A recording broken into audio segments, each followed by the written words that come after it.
We are powerful beings. That is the topic of this video and my message for February 2024. So welcome everyone. I'm Dr. Peyton Tance for anyone who may be new to my work. And I am an integrative psychotherapist. My work is about bringing together teachings on spiritual awakening, psychology, neuroscience, and quantum physics, among other things, into a cohesive paradigm, which I call New Paradigm Psychology, because I believe the new paradigm that we're moving into and that we're co-creating is an integrative paradigm, is one integrative where we bring different knowledge bases, different fields of study, different aspects of life, of ourselves, into more of a coherent whole, right? And a integrative understanding is one that looks at how all the different pieces fit together into a coherent structure. And that is what I'm all about, what I'm doing as my passion, my service. And so I'm bringing a monthly video out to my newsletter group and here on YouTube. And today the topic is about true power, divine power, and looking at the question, well, what does it mean to be empowered, to claim our power, to step into our power? All of these questions around what is power? What is personal power? What is power as a concept, as a phenomena? And all in service of bringing us into more clarity and alignment with how we relate to power in ourselves, and how we can become more comfortable being more empowered, which I'm going to be defining what I mean by that. And I think that defining this and really breaking it down is powerful, right? Is important, because we all kind of know what we're talking about in a way, but it's one of those words and concepts that, really is beneficial to break down and really understand and sort of deconstruct and reverse engineer what is personal power, and how can we consciously be in relationship to it and cultivate it. So that's what I'm going to attempt to do here with you today. And so let's dive into it. So this is a topic. It seems like every topic I land on is huge, is foundational, is essential. And so, could be a whole course on this topic, right? So I'm going to do my best to, draw it in such a way that can, speak to us individually. Of course, when we are looking at power, we're looking at it from ourselves, like what is our own power? What is our relationship to power in ourselves? And we're also dealing with, how power is playing out in our lives, right?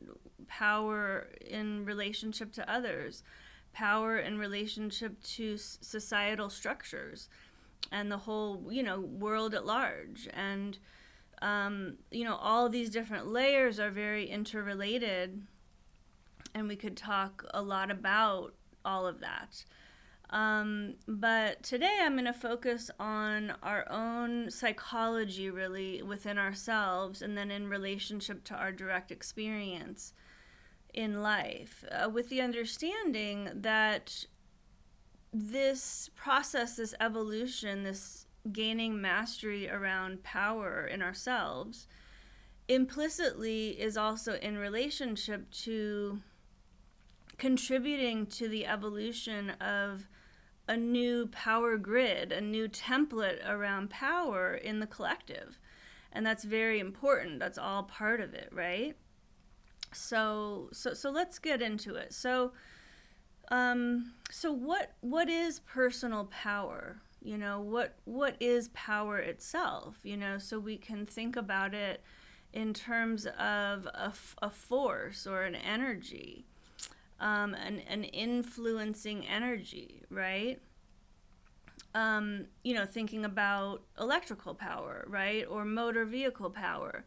In terms of, the physics of how, we think about power that way, and then applying it to ourselves, power, the car needs fuel to power it, so it's like a force in physics. It's like a force of energy.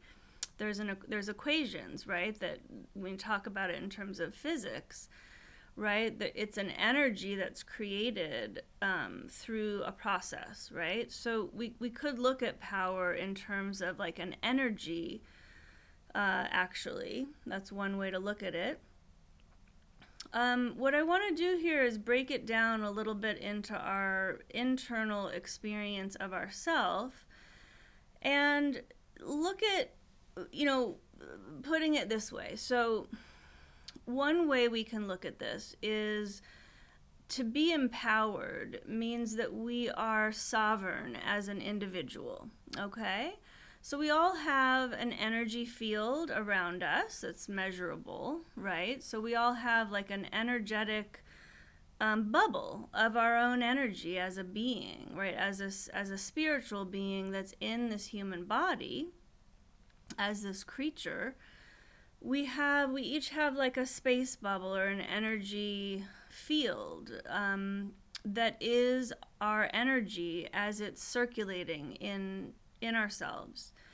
And so one way that I relate to this idea of how empowered we are is how much are we fully in our own energy? How much are we really circulating as an individual being, a differentiated individual, right? That has an individual, unique soul, right? Soul entity that is a spiritual entity with a soul's unique frequency, unique signature.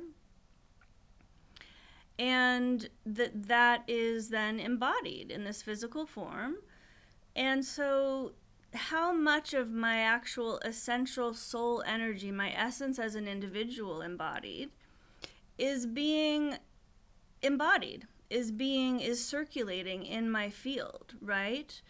So how fully connected and online am I as an individual in myself as a human? How much am I plugged into my own unique template of my divine blueprint, you could say, right? My unique individual self as an individual.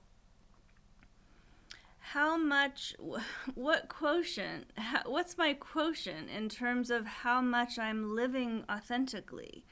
I'm living from self-knowledge, from self-actualization, versus a false sense of self due to conditioning, right? How much am I living? What's the quotient of how much am I unconscious and living in a state of conditioning, a state of codependency, a state of all that we can say is the conditioned self that's living in a limited bandwidth and a false identity, really, right? The things that we've learned to adapt, and the personas and the ego structures and defenses, all those things that we're all working on to release that aren't actually true to who we are, the reality of who we are. So that's a really interesting and helpful way to kind of break it down, I think, is like to the degree to which we're empowered, and the way I'm talking about it here, is the degree to which we are living from this sovereign place, connected to ourself, knowing ourself, and living from our center in that way, in a clearly defined way. And that requires us to be in our body, for one, right? To be rooted in ourselves in such a way that we have a high level of self-awareness, and that we are living from a place of connection to our needs as a human being, to our boundaries. We're able to sense ourselves. So when I say living authentically and all this stuff, what that means is that we are connected to ourselves. We are connected to our own beliefs and thoughts and reality, essentially. Right? So in order to be empowered, it means that we are fully expressed as who we are authentically. And so it's very much connected to our sense of self, right? And our sense of self-knowledge. So I believe that what I'm talking about here as true power has a lot to do with our sense of reality, our own unique, direct. Being a sovereign being has to do with knowledge when it comes down to it, right? Knowingness.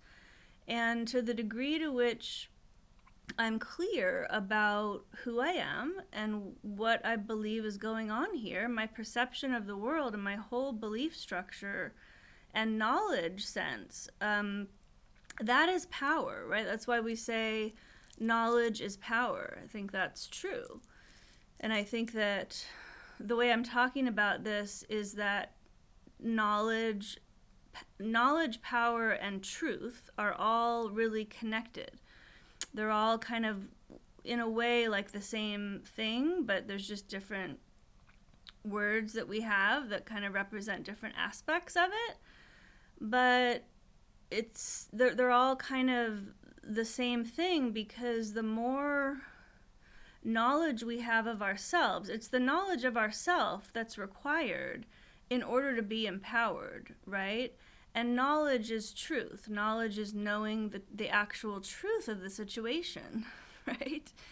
And that's what's and knowledge is power, because it's empowering when we come to know ourselves, to know what the hell's going on here, what we're doing here, what's the purpose, what's the meaning of it all, what is this world, and where are we going, and why, and all those things, right?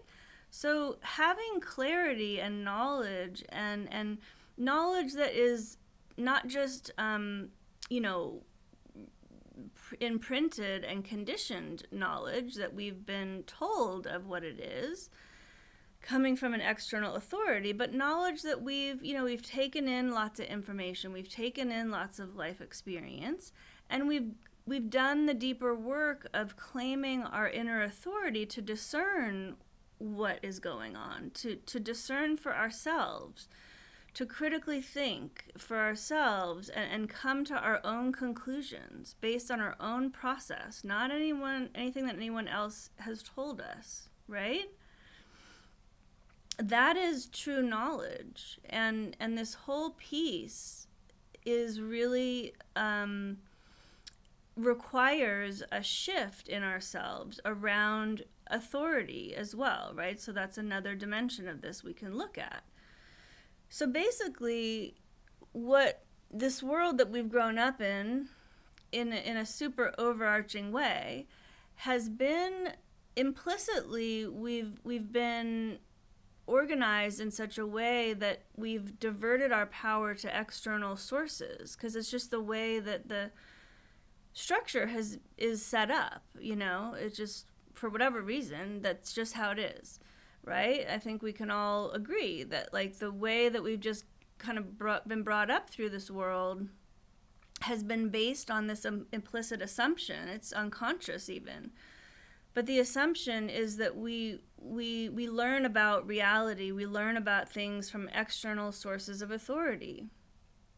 And so we aren't supported implicitly by a system and an environment, unless, in very rare cases, there are, pockets and communities and places where it's different. But I'm really just speaking to the mainstream culture and society. The systems are not set up to support us to look within to know the truth, or that we already are completely intelligent beings. We just have to remember and, be supported and in the learning process about everything, but that we actually have the capacity within ourselves to know, because we are powerful beings. It's not that. It's implicitly set up in a way where we're taught, and then we have to take tests, and then the tests give us a feedback loop of how intelligent or smart we are, or how successful we are in that way. It's the whole system of, competition, and this assumption basically that I don't know anything, I'm small, and unworthy, right? All these things, like, we're not supported to be empowered. We're supported just implicitly, again, by the culture, a very unconsciously and implicit way, that we don't have the capacity to know the truth directly, that we have to just figure it out. What is the truth? Tell me, and let me take a test and prove that I know the knowledge, and therefore I can get through, the system and be successful, and, all of that, right? So that's really helpful, just to call it out, okay? Now, the other dimension of this is the religious, the sort of, in speaking here from the Western cultural perspective and context, because that's my experience. And again, understanding that it's different in different cultures, but speaking really from a Western perspective, which though has been, outsourced around many different parts of the world through the Christian Crusades and all of that. So the point being that there is this also implicit conditioning that most of us have been subject to around spiritual knowledge and connection to the divine, right? And this is all connected to knowledge and authority and power. Okay, this is the big one, is that, so it's the education, it's the institutions, it's the whole, culture that has implicitly presented this idea of, it's external authorities that are needed to know the truth, to gain knowledge, to be successful in life.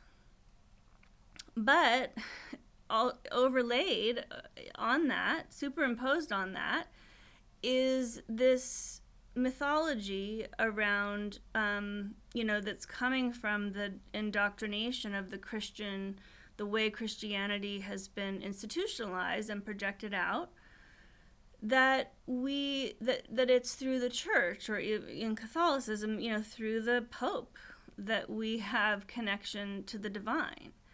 And then all spiritual knowledge is a part of that, right?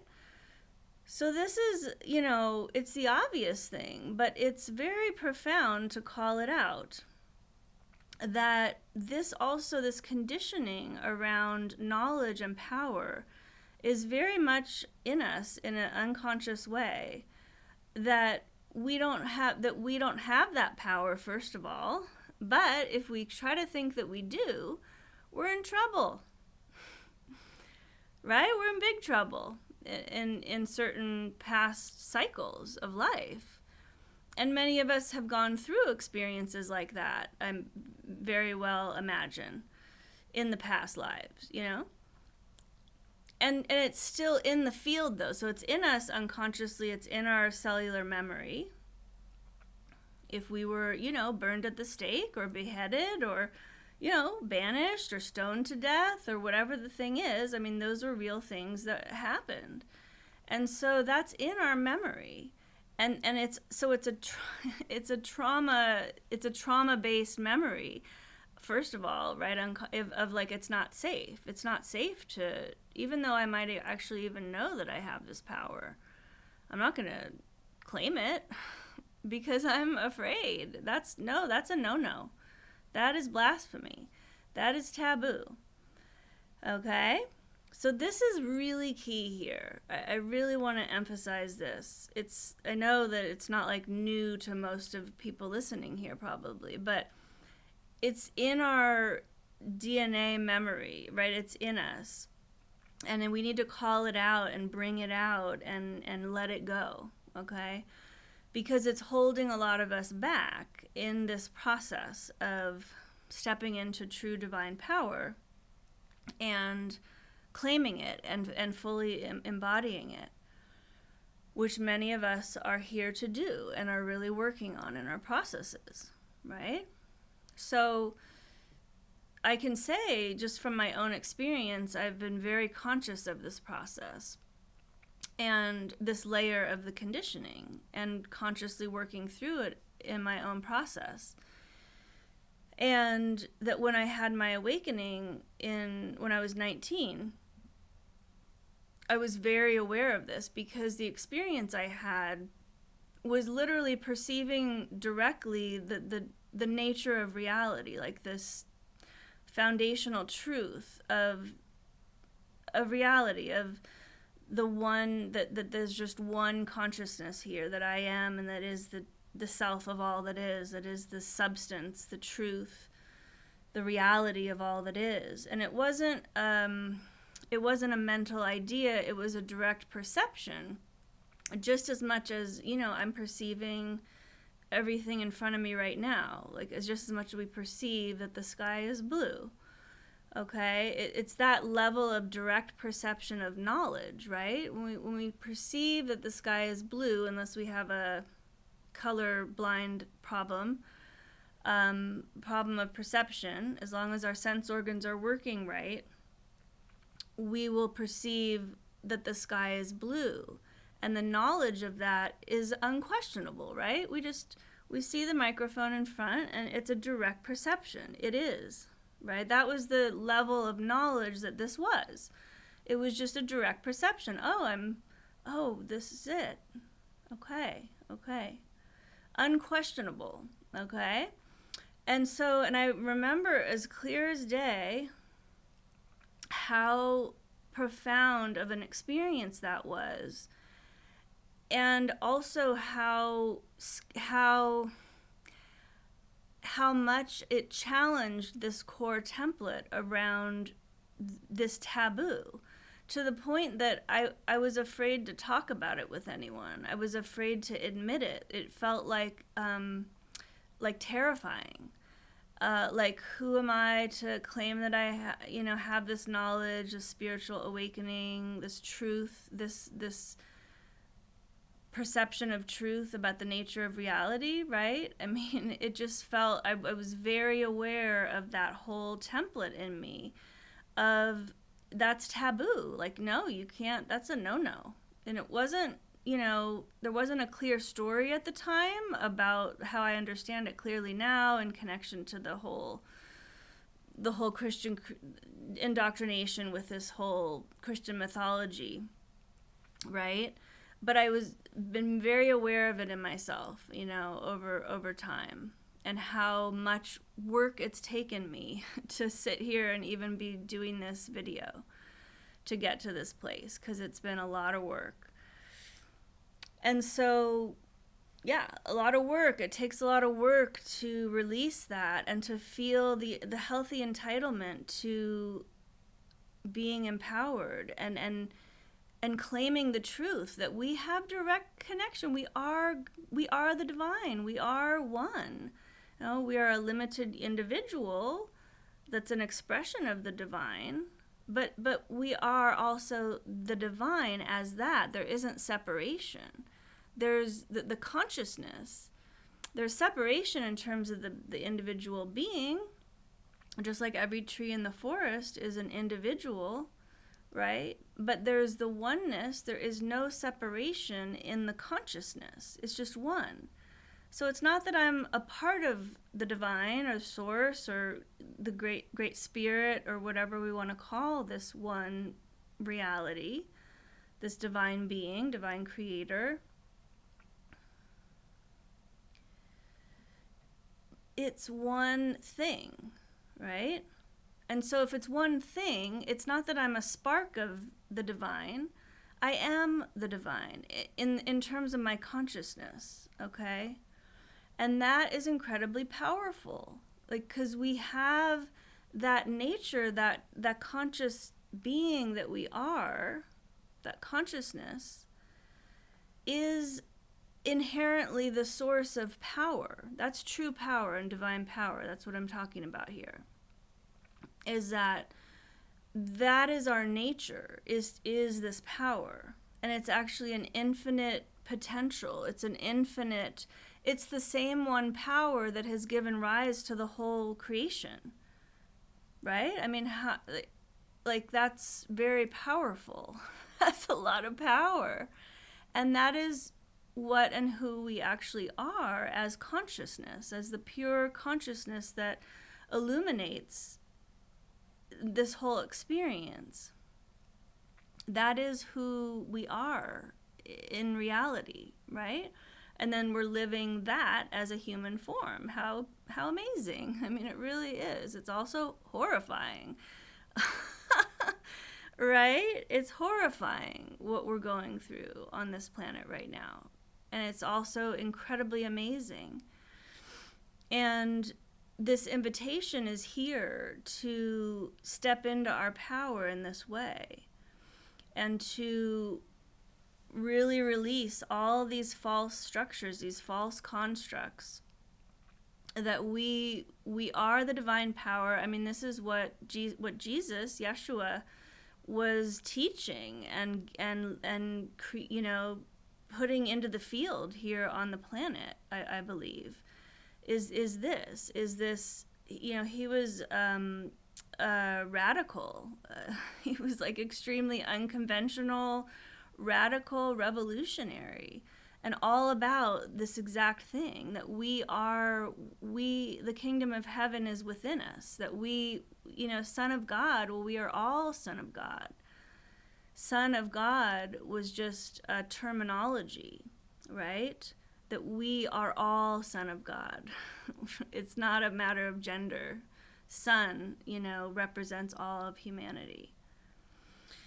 And so I want to speak to one other thing. So the other part, this template, this indoctrinated template of, to claim our power and our divinity, right? Our divine sovereignty, to claim that is blasphemy, is a no-no. We don't do that. That was the days of old, and this is a different time, and we recognize it. So we have to be courageous. Okay, well, I'm recording this on the Leo full moon. Okay, and so the other part of this to speak to is that we also are afraid of stepping into our power because the templates and the examples that we've experienced in life of people that are in their power, that are wielding power, right, is a shadow, dark side of power, right? It's the shadow of power which is disconnected from the divine, which is disconnected from the true organic power grid. It's a split off, it's a cut off from life, from valuing the sovereignty of all of life, from the connection of we are all one, and it's a wielding power over others. It's a power over structure of taking the energy of others in order to have power. It really is like a vampire type architecture it gets really esoteric and to talk about it that way, but that's really what it is, right? Because when you're oppressing people, controlling and dominating and oppressing people, then there's you're wielding power over, and essentially in different ways you're taking energy from people. That goes into a whole kind of rabbit hole way of looking at all this, but essentially it's a dark form of power. Really simply put, it is a violent a form of power because it's violating other people's sanctity and sovereignty and sacred space, right? Just boundaries. It's violating people's own boundaries, whether people are how aware they are of the fact that that's happening or not, and how conscious they are and how empowered they are to claim their own energy and their own mastery, right? So the point is that it's scary. It's coming up in people's processes right now, that as people are starting to step into their power more and like push the edges of this in themselves, this piece is coming up really strongly of afraid to claim my power, because I'm afraid I'm going to become like that.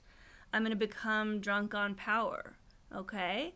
And that template of the dark template of power, let's just call it, right? The not life supporting, the life exploiting and life denying, ultimately, form of power, is the template is in the field, and it's in us. Like, we all have that dark side, that shadow, that potentiality in us, right?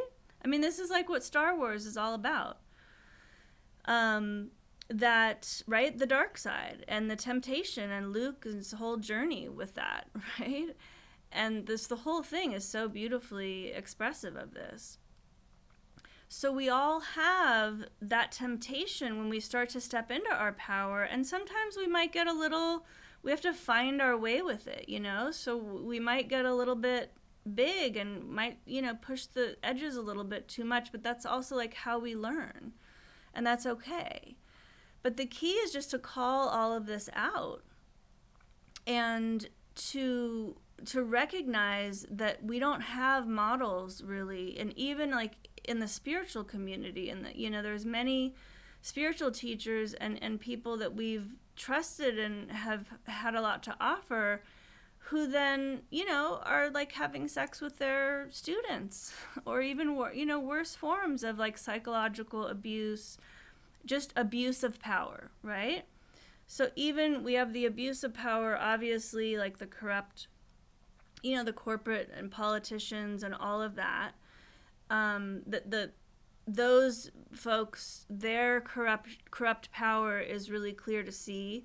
And then even at the level of, people who are in the spiritual awakening community or healing community, even there's a lot of this abuse of power that can happen, right? So it's very much a thing. And so I want to just call all that out and recognize that as we step into this power, that's going to come up, and that's okay. And just all that's required is to be conscious of it. And that because we don't have these models, we are having to find it in the quantum field. It's here. That's why I'm here speaking of it, because I'm doing my part to try to highlight this architecture in the field of this divine, sovereign, true power grid, right? That where we are fully empowered as individuals, sovereign and clear about our values, and also as that sovereign grid, we are valuing and being in sovereign relationship with each other. And we might have differences, we might have different beliefs. That's okay. We can work it out. As long as we're in this sovereign grid power template, we can work it out, because that's the foundation of the new grid, is this equality, this respect for life, and from the place of that we are one. We are individual, and we may have different ideas and different ways we want to do things, and that's okay.